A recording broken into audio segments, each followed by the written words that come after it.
Hello friends, welcome. This is Neetu Kumari. तो हम आज प्रीवियस ईयर क्वेश्चन पेपर करेंगे। ये हमारा पीएस टेट का 2018 का प्रीवियस ईयर क्वेश्चन पेपर है, जिसमें हम आज क्वेश्चन हैंडल करने वाले हैं ईवीएस के। ठीक है, पूरे 30 क्वेश्चन होंगे, तो आपने अच्छे से उनको हैंडल करना है और आपको जो है वो जितने आपके ठीक हुए हैं मुझे कमेंट करके भी आपने बताना है। ठीक है, तो चलिए हम स्टार्ट करते हैं पहले क्वेश्चन की ओर। आपको इंग्लिश में ज़रूर लिखा हुआ दिख रहा होगा, लेकिन मैं आपको हिंदी में अच्छे से उसको एक्सप्लेन करूँगी, ताकि आपको कोई चीज़ नहीं समझ में आती है तो मैं आपको यहाँ पर अच्छे से एक्सप्लेन कर दूँगी। ठीक है, तो यहाँ पर हमारा सबसे पहला क्वेश्चन आता है 121 के कैरियर ऑफ डेंगू डिसीज़। यहाँ पर ये उन्होंने बोला है कि जो डेंगू बीमारी होती है वो किसकी वजह से होती है। ठीक है, पहला ऑप्शन है एडीज़ मॉस्किटो की वजह से, दूसरा है इसको क्लक्स मॉस्किटो बोलेंगे, तीसरा है हाउस फ्लाई और फोर्थ ऑप्शन हमारा आता है एनाफिलीज मॉस्किटो। तो देखिए, जैसे डेंगू, मलेरिया, चिकनगुनिया, ठीक है, इस तरह के जो बुखार होते हैं वो मच्छरों की वजह से होते हैं ना।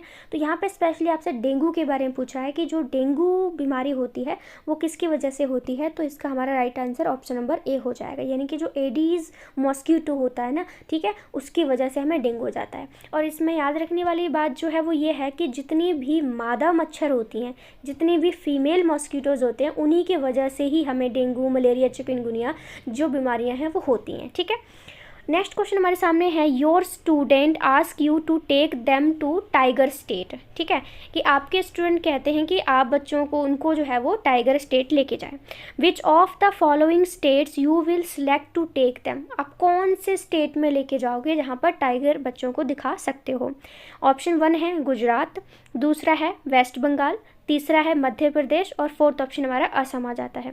तो याद रखिएगा कि जहाँ पर टाइगर बहुत मतलब आपको देखने को मिल सकते हैं, बच्चों को दिखा सकते हैं, तो आप बच्चों को लेके जा सकते हैं मध्य प्रदेश। ठीक है, मध्य प्रदेश में बहुत सारे ऐसे जगह बनाई गई हैं जहाँ पर जो टाइगर हैं उनको वहाँ पर रखा गया है सेफली। ठीक है, उन्हें कोई नुकसान नहीं पहुँचा सकता। क्वेश्चन नंबर 23 हमारे सामने है which of the following has maximum speed. यहाँ पर पूछा है, जैसे आपको 4 ऑप्शन दिए हैं। पहला ऑप्शन है एयर, दूसरा है वाटर करंट, तीसरा है साउंड और फोर्थ ऑप्शन है लाइट। तो पूछा है इन 4 ऑप्शन में से किसकी जो स्पीड है वो बहुत ज़्यादा है। तो याद रखिएगा किसकी स्पीड ज़्यादा है, हमारी जो लाइट है, जो बिजली की जो रफ्तार है वो सारी चीज़ों से बहुत ज़्यादा है। ठीक है, सूरज की जो किरणें हमारी धरती पर आती हैं वो भी बहुत कम टाइम में पहुंच जाती हैं, तो उसी से अंदाज़ा लगा सकते हैं कि जो लाइट की जो स्पीड होती है वो बहुत ज़्यादा ही होती है।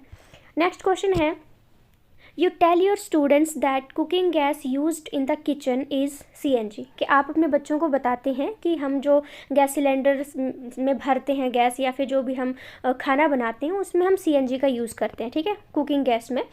What is the full form of CNG। तो CNG जो है उसकी जो फुल फॉर्म है वो क्या होगी। तो CNG की जो फुल फॉर्म होगी वो हमारी होगी कंप्रेस्ड नेचुरल गैस। ठीक है, ये सवाल आपसे पूछा गया था। नेक्स्ट क्वेश्चन है the process of solid changing into liquid upon the supply of heat is called. यानी ये पूछा है कि उस प्रक्रिया को क्या कहते हैं जहाँ पर कोई भी सॉलिड चीज़ होती है उसको हम लिक्विड कर सकते हैं हीट की मदद से। तो वो कौन सी चीज़ हो सकती है, बताइए। उस प्रक्रिया को क्या कहते हैं। तो उस प्रक्रिया को हम लोग क्या कहते हैं, उसको हम कहते हैं, ठीक है, मेल्टिंग। ठीक है, मेल्टिंग कहते हैं उस प्रक्रिया को। नेक्स्ट हमारे पास in which one of the following sound travel fast. 4 option दिए गए हैं, उसमें से पूछा गया है कि इनमें से वो कौन सी चीज़ है जिसमें से जो आवाज़ है वो बहुत तेज़ गति से ट्रैवल करेगी, बहुत ज़्यादा स्पीड में। तो वो कौन सी है, बताइए। तो उसका आंसर हो जाएगा हमारे पास ऑप्शन नंबर ए, यानी कि सॉलिड। कोई भी जो ठोस चीज़ है ना उसमें से आवाज़ जो होती है ना वो बहुत फास्ट होकर गुजरती है और बहुत ज़्यादा भी होती है।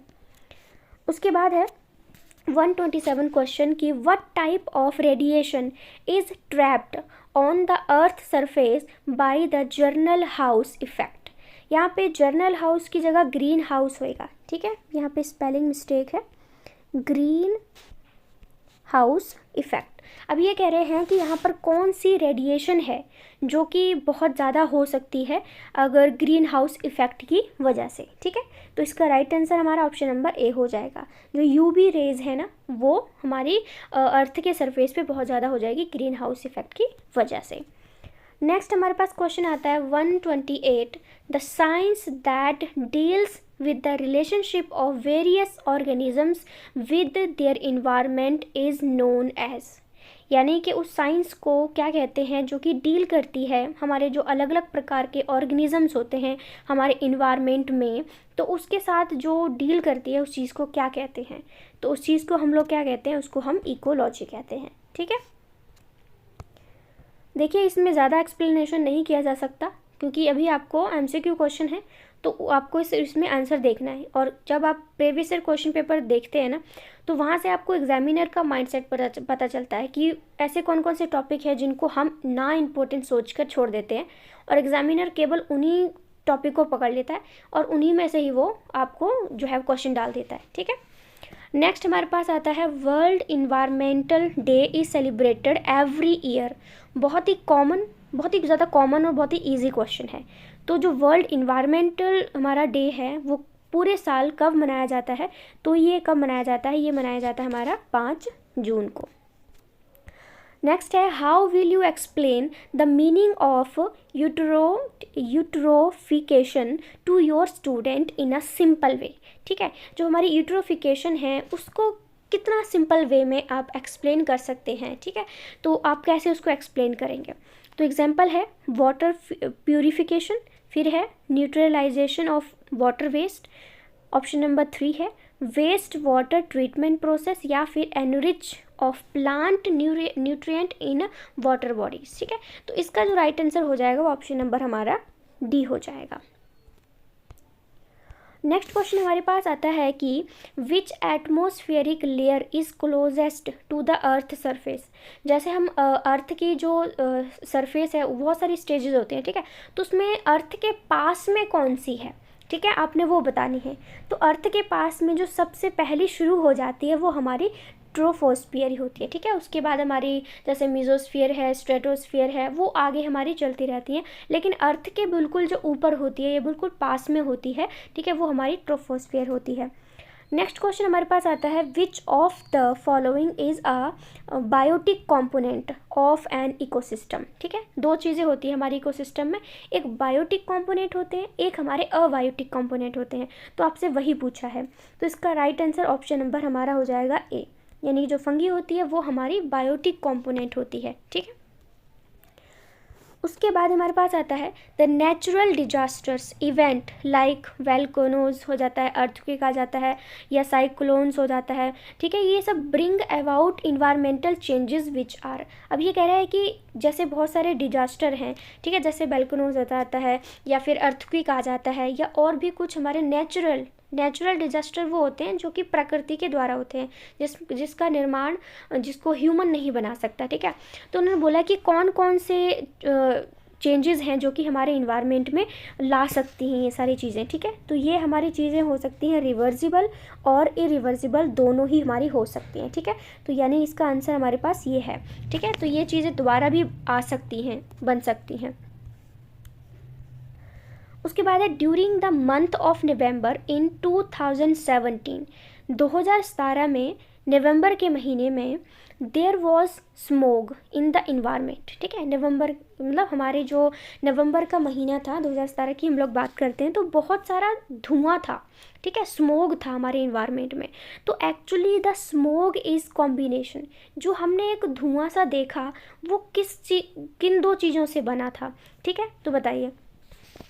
तो ये जो स्मोक बना था, ये स्मोक और जो फॉग है, ठीक है, जो फॉग है सॉरी, उससे बना था। यानी कि जो धुआं होता है और जो सुबह हमारी कोहरा हम बोलते हैं, तो धुआं और कोहरा दोनों से ये मिलकर बना था, इसलिए इसको स्मोक बोलते हैं। ठीक है, अगर पीछे का मोग ले लेते हैं तो वो फॉग में चला जाएगा।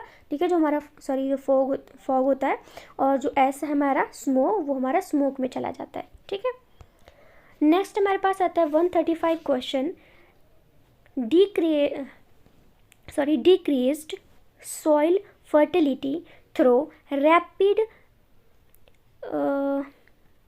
लीचिंग नहीं होगा, आई थिंक कुछ तो अलग होगा इसमें। ठीक है, क्योंकि इससे इसका मीनिंग चेंज हो सकता है। Of the essential mineral nutrients is due to, चलो मैं इसका आंसर बता देती हूँ आपको सीधा कि 135 का जो राइट आंसर है वो ऑप्शन हमारा बी हो जाता है, डिफॉरेस्टेशन। या फिर ये इन्होंने बोला है कि जो मृदा अपरदन होता है, सॉइल फर्टिलिटी होती है, यानी कि मिट्टी बह जाती है, तो वो किसकी वजह से होती है? तो वो डिफॉरेस्टेशन की वजह से बह जाती है। नेक्स्ट क्वेश्चन 136 है कि विच one of the following is the casual, ठीक है, कैजुअली होगा, काउजुअल होगा, कैजुअल होगा, पता नहीं।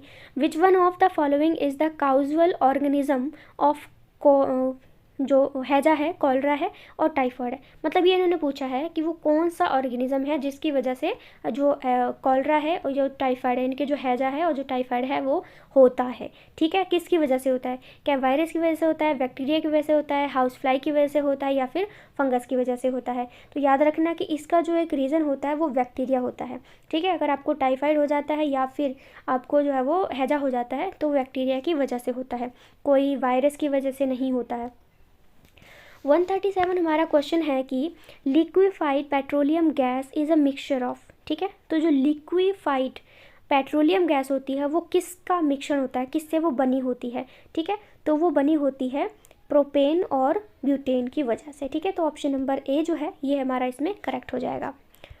क्वेश्चन नंबर 138 है कि you are teaching your student about renewable and non renewable source of energy. ठीक है, आप बच्चों को पढ़ा रहे हैं कि कौन कौन से सोर्स दोबारा बनाए जा सकते हैं और कौन कौन से सोर्स दोबारा नहीं बनाए जा सकते, जो हमेशा के लिए ख़त्म हो जाते हैं। ठीक है, ख़त्म हो सकते हैं। How will you identify the non renewable source of energy from the following? तो इसका राइट आंसर सबको पता होना चाहिए, ऑप्शन नंबर ए है, क्योंकि कोयला एक ऐसा हमारे पास नेचुरल सोर्स है, ठीक है, जो कि ख़त्म हो जाएगा। ठीक है, क्योंकि कोयला को बनने में हज़ारों साल लग जाते हैं, इसलिए हमें कोयला जो है उसको बहुत समझदारी से और बहुत ज़्यादा ज़रूरत पड़ने पर इस्तेमाल करना चाहिए। अब जैसे विंड पावर है, ये तो दोबारा बन जाएगी। जो वेव पावर है, ठीक है, वो आराम से बन जाएगी, जैसे इसको पवन ऊर्जा बोलते हैं ना। ठीक है, और जो फ्यूल सेल्स है ये भी दोबारा बन जाएंगे। लेकिन जो हमारा कोयला है ये दोबारा इतनी जल्दी नहीं बनेगा, इसको बहुत साल लग जाएंगे, तब तक तो हम भी ख़त्म हो सकते हैं, क्योंकि हज़ारों साल लग जाते हैं ना, इसलिए।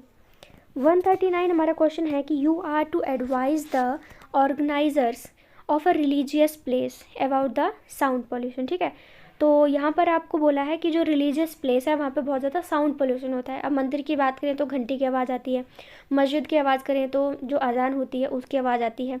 ठीक है, तो रिलीजियस प्लेस पे बहुत ज़्यादा जो है वो साउंड पोल्यूशन होता है। Which one of the following maximum average permissible noise level during daytime hours as per Environment Protection Act in India will you suggest them? ठीक है, तो इसने बोला है कि वो कितना हमारा एवरेज होगा, कि कितना मैक्सिमम हम साउंड पोल्यूशन से बचने के लिए हमें कितने हद तक आवाज़ रखनी चाहिए जिससे कि हमारा जो साउंड पोल्यूशन है वो ना हो। ठीक है, तो ये हमारा हो जाएगा ऑप्शन नंबर बी। अगर आप 45 dB तक साउंड रखते हैं, ठीक है, उस तेज नहीं करते हैं, सिर्फ 45 dB तक करते हैं, तो वो हमारे इन्वायरमेंट को प्रोटेक्ट कर सकती है। लेकिन अगर आप 45 से ऊपर की साउंड बजा रहे हैं, स्पीकर बड़े ज़ोर ज़ोर से बजा रहे हैं, तो वो हमारा जो है वो साउंड पोल्यूशन में चला जाता है। ठीक है, उसके बाद हमारे पास 140 आता है क्वेश्चन कि world ozone day is being celebrated every year. ठीक है, जो वर्ल्ड पूरी दुनिया का जो ओजोन डे है, वर्ल्ड ओजोन डे जो है वो कब मनाया जाता है? तो ये सबको अच्छे से पता होगा, जो 16 सितंबर है उस दिन हम वर्ल्ड ओजोन डे सेलिब्रेट करते हैं। नेक्स्ट क्वेश्चन हमारे सामने आता है, first international earth summit was held at. पहला इंटरनेशनल अर्थ समिट जो है वो कहाँ पर हुआ था? बताइए, पहला इंटरनेशनल है, ठीक है, अर्थ समिट कहाँ पे हुआ था? तो ये हुआ था हमारा स्टॉकहोल्म में। ठीक है, उसके बाद हमारे पास आता है 142। The student ask you that what is the full form of EPA। Which one of the following will you select to justify this abbreviation. Simple सा क्वेश्चन पूछा है कि EPA की फुल फॉर्म क्या है? इन्वायरमेंटल प्रोटेक्शन एक्ट है, environmental prevention act है, environmental pollution act है, या फिर इन्वायरमेंटल प्रोटेक्शन एजेंसी है? तो बिल्कुल सिंपल सा आंसर है। ठीक है, ये हो जाएगा हमारा, क्या हो जाएगा? इन्वायरमेंटल प्रोटेक्शन एक्ट हो जाएगी इसकी फुल फॉर्म। नेक्स्ट क्वेश्चन है, in which year the honourable Supreme Court of India made environmental education as compulsory subject at all the level of education। अभी हम 3 से 5वीं तक क्लास को बच्चों को ईवीएस पढ़ा रखी है, उसके बाद हम जो ईवीएस है वो साइंस में चेंज हो जाती है, वो होता हमारी इन्वायरमेंट से संबंधित ही स्टडी होती है, लेकिन थोड़ा एक्सपेरिमेंट उसमें जुड़ जाता है। ठीक है, तो यहाँ पे कौन से साल में सुप्रीम कोर्ट ने ईवीएस जो है उसको कंपलसरी कर दिया कि हर एक बच्चों को ये पढ़ानी ही पढ़ानी है। तो ये कब किया गया था? तो ये उन्होंने 2003 में किया था। नेक्स्ट क्वेश्चन हमारे सामने आता है, an aquatic plant introduced from America to check pollution. ठीक है, अब यहाँ पे एक जो चीज़ है, आगे पढ़ते हैं चलो। What it turns out to be a troublesome weed in Indian water bodies. The name of this invasive alien species is. तो इसका राइट आंसर हो जाएगा ऑप्शन नंबर सी।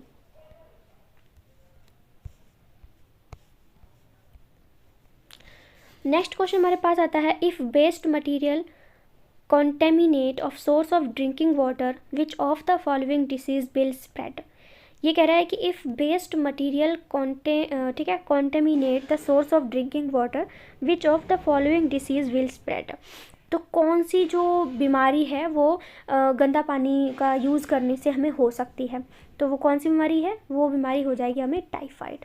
ठीक है, गंदा पानी पीना, गंदा पानी यूज़ करना, उससे हमें टाइफाइड हो सकता है। नेक्स्ट क्वेश्चन हमारे पास आता है, which of the following problem is not created by noise pollution. अब आपको नीचे 4 बीमारियों के नाम लिखे गए हैं। ठीक है, जैसे डायरिया है, डेफनेस है, हाइपरटेंशन है, इरिटेशन है, लेकिन इनमें से कौन सी ऐसी बीमारी है जो कि नॉइज़ पोल्यूशन से नहीं होती है? ठीक है, नॉइज़ पोल्यूशन से कौन सी नहीं होती है? इसका आंसर हो जाएगा ऑप्शन नंबर ए, डायरिया। क्योंकि नॉइज़ पोल्यूशन से आपको हाइपरटेंशन हो जाएगी। ठीक है, थोड़ी सी आपको अच्छा सा महसूस नहीं होगा। ठीक है, इरिटेशन तो कुछ ज़्यादा ही होगी, और डेफनेस भी हो सकती है, क्योंकि ज़्यादा आवाज़ होती है तो आपके कानों के लिए तो एक लेवल होता है ना कि आपके जो कान है वो सिर्फ इतनी ही आवाज़ सुन सकते हैं, इससे ज़्यादा तो आपके कान फट सकते हैं। ठीक है, खून निकल सकता है, आप बहरे हो सकते हैं। लेकिन डायरिया जो होता है ये नॉइज़ पोल्यूशन से नहीं होता। ठीक है, नेक्स्ट क्वेश्चन हमारे पास आता है, the expanded form of GIS, यानी कि GIS की फुल फॉर्म पूछी गई है। पहला ऑप्शन है geographical information system, geographical information source, geological information system, या फिर जियोलॉजिकल इंडेक्स सिस्टम। तो इसका राइट आंसर हो जाएगा option number A, geographical information system. ठीक है, GIS की फुल फॉर्म होती है geographical information system. Next question हमारे पास आता है, MOEF मीन्स। यहाँ पर इसकी फुल फॉर्म पूछी गई है। ठीक है, तो ऑप्शन पहला है ministry of energy and forest, ministry of environment and forest, ministry of energy and fuel, या फिर management of environment and forestry. तो बिल्कुल आप इसका अंदाज़ा आराम से लगा सकते हैं कि ministry of environment and forest इसकी फुल फॉर्म हो जाएगी। नेक्स्ट क्वेश्चन है, we should not cut trees, हमें पेड़ों को नहीं काटना चाहिए। And in order to prevent this the Chipko movement was started by. ठीक है, हमें पहले से बताते आ रहे हैं कि हमें पेड़ों को कभी नहीं काटना चाहिए, क्योंकि पेड़ों से हमें ऑक्सीजन मिलता है, लकड़ी मिलती है, फल फ्रूट्स मिलते हैं, काफ़ी फ़ायदे हमें पेड़ों से मिलते हैं। ठीक है, तो अब ये बोल के रखा है कि बहुत टाइम पहले चिपको आंदोलन चला था, किस लिए? पेड़ों को बचाने के लिए। ठीक है, तो वो किसने चलाया था? तो ये तो सबको याद ही होगा कि जो सुंदरलाल बहुगुणा है उन्होंने इसको चलाया था। उसके बाद हमारे पास है इसमें, तंबाकू addiction is caused due to. देखो, जो तंबाकू की आदत लग जाती है ना, वो किसकी वजह से होती है? उसमें क्या होता है? तो उसमें होता है हमारा निकोटिन। ठीक है, उसकी वजह से, जैसे कुछ लोग बीड़ी भी पीते हैं ना, बीड़ी में जो पत्ता होता है उसमें जो मसाला डाला जाता है उसमें भी निकोटिन होता है। ठीक है, और तंबाकू तो वैसे भी उसमें काफ़ी चीज़ों से तंबाकू की खेती वगैरह भी की जाती है, तो उससे पूरा जो है वो किया जाता है। तो उसमें हमारा तंबाकू की जिसको आदत लग जाती है तो आपकी निकोटिन की वजह से आपको उसकी लत लग जाती है। ठीक है, तो ये हो गए हमारे पूरे 30 के 30 क्वेश्चन। अगर आपको अच्छे लगे हो तो मुझे कमेंट करके बता सकते हैं, और आप मुझे कमेंट करके ये बताइएगा कि आपके कितने क्वेश्चन राइट हुए हैं। ठीक है, चलिए, थैंक यू।